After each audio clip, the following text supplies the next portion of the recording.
General Pervez Musharraf Pakistan کی تاریخ میں ایک بہت ہی امپورٹنٹ نام ہے، یہ کہنا کوئی غلط بات نہیں ہوگی۔ کیا ایفیکٹ ہے ہسٹری پہ، وہ بھی ہم سب لوگوں کے سامنے ہے، اور آنے والی ہسٹری پہ، آنے والے وقت کے اوپر پرویز مشرف کا کیا ایفیکٹ ہوگا۔ جو آدمی بھی تھوڑی بہت پاکستان کی سیاسی سمجھ بوجھ رکھتا ہے، وہ یہ بات اچھی طریقے سے سمجھتا ہے۔ پرویز مشرف نے 12 اکتوبر 1999 کو پاکستان میں ایک ایمرجنسی لگا دی یا مارشل لا لگا دیا، جو بھی آپ اس کو کہیں، یعنی کو ڈیٹاٹ کیا، جس کے اندر نواز شریف کی 2/3 میجورٹی والی گورنمنٹ کا تختہ الٹا گیا، اور وہ گورنمنٹ اپنے وقت پہ ٹھیک تھی، پاپولر تھی، ابھی اس گورنمنٹ کی حمایت عوام میں تھی۔ پاکستان خاصی مشکلات سے گزرا تھا، کیونکہ 1998 میں پاکستان نے نیوکلیر بلاسٹ کیے تھے، جس کی وجہ سے پاکستان کے اوپر اکنامک سینکشنز لگی ہوئی تھی۔ اور ان نیوکلیر بلاسٹ کے بعد جو کام پرویز مشرف نے شروع کیا تھا، وہ یہ تھا کہ انہوں نے کارگل میں جنگ شروع کروا دی، اور وہ جنگ جو انہوں نے شروع کروائی، اس کے اندر انہوں نے پاکستانی آرمی کے لوگوں کو سول یونیفارم پہنا کے، سول کپڑے پہنا کے، انہوں نے اوپر کارگل کی چوٹیوں پہ بھیج دیا اور کہہ دیا کہ جی مجاہدین نے کارگل کی چوٹیوں پہ قبضہ کر لیا۔ اور بعد میں جب انڈیا نے فل فلیج وہاں پہ آپریشن شروع کیا، تو پھر پاکستان آرمی کا یہ بھرم ٹوٹ گیا کہ وہ مجاہدین نہیں ہیں، وہ پاکستان کی آرمی ہے۔ اور آخر کار پھر کیا ہوا، پاکستان کو وہاں پہ شکست ہوئی، اور اس کی وجہ سے جو پاکستان کی پولیٹیکل گورنمنٹ تھی، اس کی بہت زیادہ انٹرنیشنل لیول پہ سرزنش ہوئی۔ بل کلنٹن نے جو ہے وہ بڑا ذلیل کیا نواز شریف کو اس بارے میں، اور آخر کار پرویز مشرف اور نواز شریف کے درمیان ایک بہت بڑی خلیج بن گئی، جس کی وجہ سے ان دونوں کے تعلقات کبھی دوبارہ ٹھیک نہیں ہو سکے۔ مجھے وہ دن یاد ہے 1999 کا، اس دن اسلام آباد میں بجلی بند کر دی گئی تھی۔ بجلی بند ہونے کے بعد جب بجلی دوبارہ واپس آئی، تو تب یہ پتہ چلا کہ جی وہ ہو چکا ہے، اور مشرف صاحب جو ہیں وہ قبضہ کر چکے ہیں۔ اور پھر رات کو کسی ٹائم ان کا ٹی وی کے اوپر نشر ہوا ان کا بیان، اور وہ بیان جو نشر ہوا، جی ہم نے یہ کر دیا، تو ہم نے فلاں کر دیا، تو ہم نے کہاں کر دیا، تو ایسا کیا۔ مگر پاکستان اور انڈیا کے درمیان جو تعلقات تھے اس وقت، اٹل بہاری واجپئی صاحب اور نواز شریف کے درمیان کافی اچھے تھے، اور اعلان لاہور بھی ہوا تھا، اور پاکستان جو ہے وہ، پاکستان اور انڈیا کے تعلقات ایک اچھی سائڈ پہ جا رہے تھے۔ مشرف کے کو کی وجہ سے وہ سارا پروسیس سبوٹاج ہو گیا، اور سبوٹاج ہونے کے بعد کیا ہوا کہ یہ پروسیس ختم ہو گیا۔ بعد ازاں پھر 9/11 جب ہوا، پاکستان بہت ہی ریلیونٹ تھا، سینکشنز کچھ نیوکلیئر ایکسپلوژنز کی وجہ سے تھی، اور باقی جو ڈکٹیٹرشپ آئی تھی اس کی وجہ سے بھی انٹرنیشنل اداروں نے کافی ساری اکنامک سینکشنز پاکستان کے اوپر مزید لگا دی تھی۔ پاکستان بڑی مشکل صورتحال میں تھا۔ اس دوران مشرف کے لیے بلیسنگ ان ڈسگائز کیا، بلیسنگ ہی بلیسنگ کہ 9/11 ہو جاتا ہے۔ 9/11 ہونے کی وجہ سے امریکہ جو ہے وہ افغانستان پہ طالبان کی حکومت ختم کرنا چاہتا ہے، وہ القاعدہ اور طالبان کے خلاف آ گیا۔ جب وہ آیا تو مشرف کے پاس ایک اپرچونٹی آ گئی کہ سونے کی انڈے دینے والی مرغی خود مشرف کی گود میں آ کے گر گئی، اور مشرف صاحب جو ہیں وہ فرنٹ لائن سٹیٹ بن گئے، طالبان کے خلاف جنگ میں شریک ہو گئے۔ اور جب وہ جنگ میں شریک ہوئے، فرنٹ لائن سٹیٹ بنے، اس کی وجہ سے پھر امریکہ وہاں پہ آیا۔ پاکستانی عوام، کیونکہ ہمارے عوام کو تو ہم نے ٹھیک ٹھاک اسلامی شدت پسندی کا جو زہر ہے وہ گھول گھول کے پلایا ہوا ہے، اور اس کی وجہ سے بہت زیادہ پرابلمز ہوئے، اور پاکستان کے اندر فل فلیج دہشت گردی شروع ہو گئی۔ مشرف کے دور کے اینڈ تک پاکستان میں 70 سے 80 ہزار لوگ صرف اور صرف دہشت گرد حملوں میں مارے جا چکے تھے۔ مشرف کا ایک اور کام یہ تھا کہ مشرف نے کراچی کے حالات کو بھی خراب کیا، اور ایم کیو ایم کو جو سپورٹ دی، اس سپورٹ کی وجہ سے ایم کیو ایم ایک فل فلیج ملٹری جماعت بن کے سامنے آ گئی، جس کے اندر بہت سی دہشت گردی اور بہت سی بوری مند لاشیں اور سارا بدماشی، اور ایم کیو ایم کھلی دھاندلی کر کے الیکشن بھی جیتا کرتی تھی وہاں پہ۔ اس کے علاوہ جتنی بھی پاکستان کی چھوٹے صوبوں کی جماعتیں تھیں، جن کو قوم پرست جماعتیں کہہ دیا گیا، جن کو پاکستان کی ریاست سے بالکل ڈائریکٹ، بالکل صحیح گلے ہیں، جن کو پنجاب سے صحیح گلے ہیں، ان سب کو خام خواہ ہی سپریس کرنا شروع کیا گیا۔ وہ پہلے اپنی باتیں صرف آواز سے کرتے تھے، ان مشرف کے دور میں ان لوگوں نے خاص طور پہ بلوچستان میں زبردست قسم کی ملیٹنسی میں وہ بھی انوالو ہو گئے. نواب اکبر بگٹی کو مشرف نے جب ایک ایئر سٹرائک سے مروا دیا، وہ شخص تقریباً 90 سال کے نواب اکبر بگٹی تھے، ان کو اس طرح سے مروا دیا. اور اس کے علاوہ اے این پی کے ساتھ اور بہت سی دوسری ایسی جماعتیں جو کہ پاکستان میں تھوڑی، جن کو قوم پرست جماعتیں کہا جا سکتا ہے، حالانکہ میں ان کو ایسے نہیں مانتا، وہ قوم پرست جماعتیں، مگر ان کے ساتھ مشرف نے ایک ایسی الٹرکیشن بنا لی، ایسے پرابلمز بنا لیے کہ ان بیچاروں کو خام خواہی غدار کہا جانے لگا. پھر اس کے ساتھ ساتھ مشرف کے دور میں ہونے والا جو سب سے بڑا کام جسے ہم کہتے ہیں وہ بے نظیر بھٹو کا قتل ہے. مشرف نے ان سے سیکیورٹی واپس لے لی تھی، مشرف نے دھمکیاں بھی دی ہوئی تھی اس کو، اور بے نظیر نے یہ بھی کہا تھا کہ اگر میں قتل کر دی جاتی ہوں تو مشرف ذمہ داروں میں شامل ہوگا. مگر کبھی بھی کوئی مقدمہ اس بات کے اوپر نہیں چلایا جا سکا، بلکہ بے نظیر کے قتل کا کچھ بھی نہیں بن سکا. پی پی کو گورنمنٹ ملی، مگر ظاہری بات ہے کہ اسٹیبلشمنٹ اس کے بعد بھی پرویز مشرف سے استعفیٰ لیا انہوں نے، مگر اسٹیبلشمنٹ پھر بھی پرویز مشرف کے پیچھے کھڑی تھی اور آج بھی کھڑی ہے. اسٹیبلشمنٹ کبھی بھی اپنے پرانے چیفز کو ابینڈن نہیں کرتی. پاکستان میں پھر ایک خصوصی عدالت بھی بنائی گئی، ایک اسپیشل کورٹ، جس کے اندر پرویز مشرف کے خلاف مقدمہ چلا اور بالآخر پرویز مشرف کو پھانسی بھی دے دی. مگر اسی اسپیشل کورٹ کو بعد میں ہائی کورٹ نے معطل کر دیا، اسے ختم کر دیا، اور پرویز مشرف کو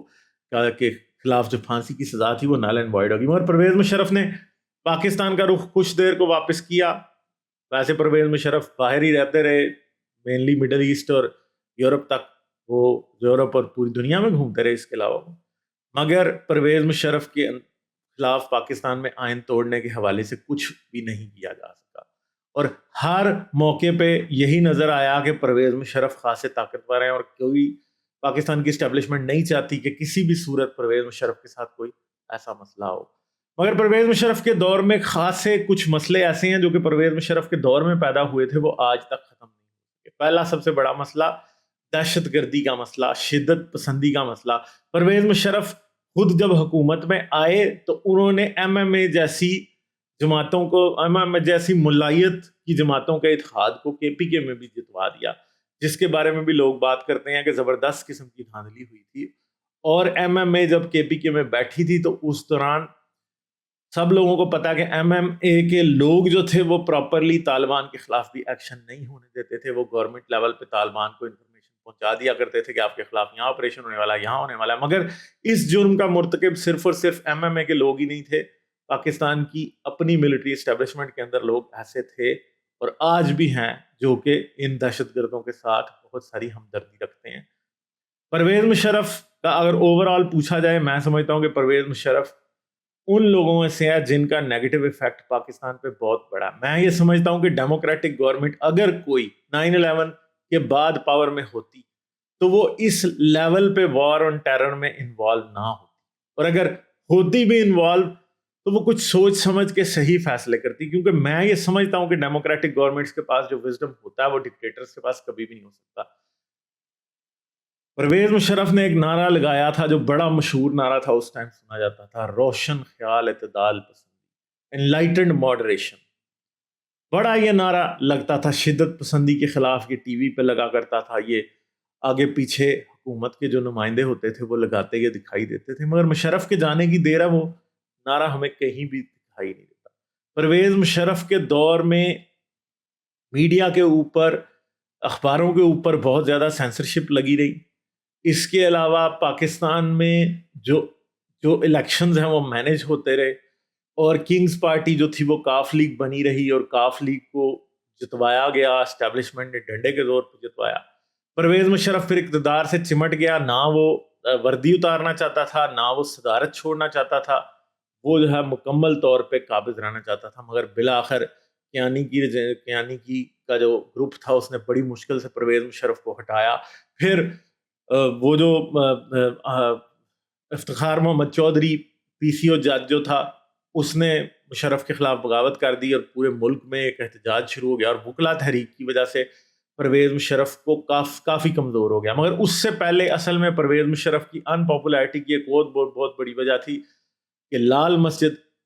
پاکستان اسلام آباد میں جو آپریشن پرویز مشرف نے کیا تھا وہ بھی بڑا مس ہینڈل کیا تھا پرویز مشرف نے. کیوں مس ہینڈل کیا تھا؟ کہ وہ آپریشن کسی ایک رات میں ہی اگر ہو جاتا وداؤٹ اینی مطلب کوئی لمبا نہ اس کو کیا جاتا, مگر پرویز مشرف نے یہ سوچا کہ وہ دنیا کے سامنے اس بات کے نمبر ٹانگے گا کہ وہ اسلام آباد میں دہشت گردوں کی مسجد کے ساتھ لڑ رہا ہے, اور پھر پاکستان میں لال مسجد کے اوپر حملے کو, کیونکہ میں ظاہری بات ہے وہیں تھا اس ٹائم اور میں اچھے طریقے سے سب چیزیں دیکھ رہا تھا, لوگ اس کو مسجد پہ حملے کو اچھے طریقے سے نہیں دیکھ رہے تھے, مگر پاکستان کی سیکیورٹی اسٹیبلشمنٹ کو بڑی دیر سے پتا تھا کہ لال مسجد والے یہ کچھ کر رہے ہیں, اور انہوں نے اس کو ایسکلیٹ کیا, اسے چلنے دیا. انہوں نے کہا کہ چلو جی ہم یہ دکھائیں گے کہ یہ اس طرح سے دہشت گرد جو ہیں وہ اسلام آباد میں بیٹھے ہیں تو یہ تو کبھی بھی قبضہ کر سکتے ہیں, اور یہ حالانکہ لال مسجد والوں کی کوئی اوقات نہیں تھی, مگر اس بات کو جان بوجھ کے بڑھاوا دیا گیا, اور آخرکار وہ بات پھر اتنی بڑی. اور پرویز مشرف کی ان پاپولیرٹی کی بھی بہت بڑی وجہ جو ہے وہ یہ لال مسجد والا واقعہ بھی بنا. مگر اوور آل پرویز مشرف کا امپیکٹ کیا ہے؟ بہت سے لوگ پرویز مشرف کو اچھا کہتے ہیں, مگر میں پرویز مشرف کو ضیاء الحق سے بالکل بھی اچھا نہیں کہتا. میرے خیال میں دونوں ایک ہی تھالی کے بینگن ہیں, بالکل ایک سٹینڈرڈ کے ہیں. ضیاء الحق کی بات آج ہمیں سمجھ آئی ہے کیونکہ ضیاء الحق اصل میں شروع کرنے والا تھا, اور ضیاء الحق کے لوگ جو ہیں کے دور کے لوگ جو اس کے ساتھ انوالو تھے اب مر کھپ گئے ہیں, ان کے خلاف بولنا اس وقت آسان ہو چکا ہے. مگر مشرف کے دور کے لوگ آج بھی سلامت ہیں. آج بھی وہ لوگ جو اس ٹائم ملٹری اسٹیبلشمنٹ کے اندر تھے وہ آج بھی کہیں نہ کہیں جو آج کی ملٹری اسٹیبلشمنٹ میں یا آج کی اسٹیبلشمنٹ میں لوگ موجود ہیں وہ مشرف کے دور میں بھی کسی نہ کسی طریقے سے انوالو تھے. اس لیے اس کی باقیات ابھی بھی باقی ہیں, اور ابھی بھی لوگ مشرف کے خلاف اس طرح سے نہیں بولتے جس طرح ضیاء الحق کے خلاف بولتے ہیں. مشرف کا پاکستان میں مذہبی ملیٹنسی کے بڑھاوے میں بہت بڑا ہاتھ رہا ہے. مشرف نے بھی مجاہد اسلام اپنے آپ کو کہلوانا ہمیشہ پسند کیا, اور ہندوستان کے خلاف جہاد کا اعلان اور کارگل کی جنگ اور کشمیر میں انٹرفیرنس, یہ سب چیزیں مشرف نے کی. گو کہ یو این میں جا کے اٹل بہاری واجپئی سے ہاتھ بھی ملا لیا, مگر بعد میں جو پیس پروسیس تھا اسے خود ہی سبوٹاج بھی کر دیا. تو مشرف نے بہت سے ایسے کام کیے جن کو میں سمجھتا ہوں کہ وہ پاکستان کی تاریخ جب لکھی جائے گی آج سے 20 سال بعد, جب اس وقت کی تاریخ سے سارے سٹرنگز ٹوٹ چکے ہوں گے, تو مشرف کا جو چہرہ اس ٹائم نکل کے سامنے آئے گا وہ یقیناً ضیاء الحق سے زیادہ نہیں تو ضیاء الحق سے کم بھی نہیں ہوگا. مشرف کا جو رول ہے پاکستان کی بربادی میں وہ بہت بڑا ہے, چاہے وہ آج کا جو انرجی کرائسس ہے وہ ہو, چاہے پاپولیشن کی مس مینجمنٹ ہو, چاہے ڈیموکریٹک پروسیس کو آگے نہ بڑھنے دینا ہو, چاہے ایجوکیشن سسٹم کو تباہ کرنا ہو, سب چیزوں میں کہیں نہ کہیں پہ مشرف کے دور کے وہ 11 سال جو ہیں وہ آپ کو ذمہ دار ضرور دکھائی دیں گے. اور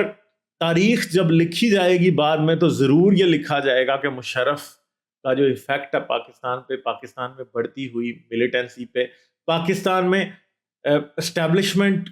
کے ایک ریوائول میں بھی کام مشرف نے کیا تھا. کیونکہ یہ 2000 کے راؤنڈ دنیا اتنی بدل چکی تھی کہ اب ملٹری گورنمنٹس کو کوئی بھی قبول نہیں کر رہا تھا, مگر مشرف نے پھر پاکستان میں 11-12 سال کی ملٹری گورنمنٹ لے آئی,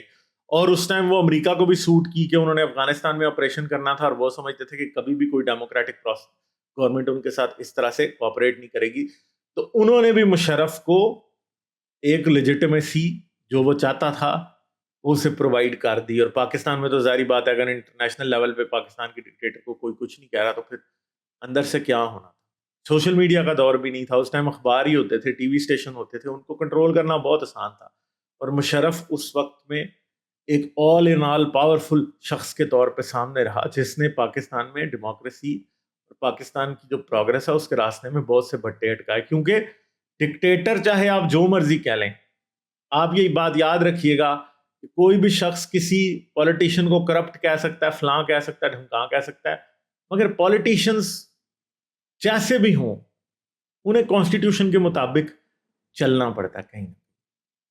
ان کی طرح نہیں ہوتا کہ وہ سیاہ و سفید کے مالک ہو جائیں, وہ اس لیول پہ نہیں جا سکتے جس پہ ضیاء الحق یا مشرف یا ایوب خان یا یحییٰ خان یا کوئی بھی اور جا سکتا ہے. اس وقت